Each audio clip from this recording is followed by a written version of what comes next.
নাটোর পৌরসভার একমাত্র অ্যাম্বুলেন্স ব্যবহার করা হচ্ছে গণভোটের প্রচারের কাজে, যা এরই মধ্যে ছড়িয়ে পড়েছে সামাজিক যোগাযোগ মাধ্যমে। এতে সমালোচনার ঝড় বইছে জেলা জুড়ে।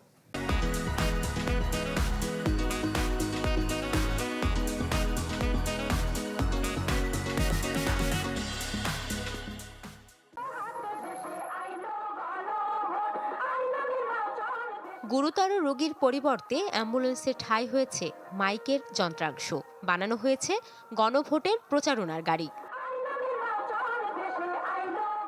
নাটোর পৌরসভার একমাত্র অ্যাম্বুলেন্সটি ব্যবহৃত হচ্ছে এভাবেই। স্থানীয়দের অভিযোগ, এতে ব্যাহত হচ্ছে জরুরি সেবা।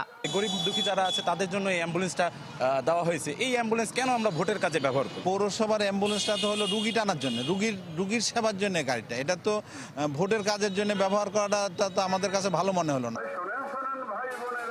ঘটনাটি সামাজিক যোগাযোগ মাধ্যমে ছড়িয়ে পড়লে ওঠে নিন্দার ঝড়। দায়ীদের বিরুদ্ধে ব্যবস্থা নেওয়ার দাবি সচেতন মহলের।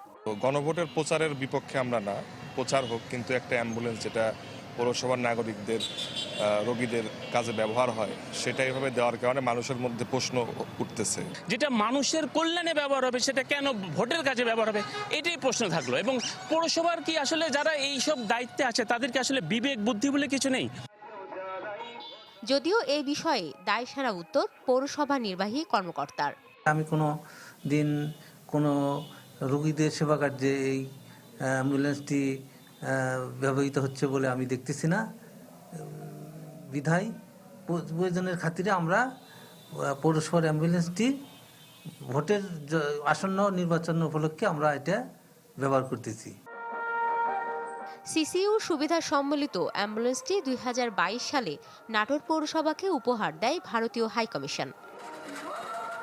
Desk report, channel 24।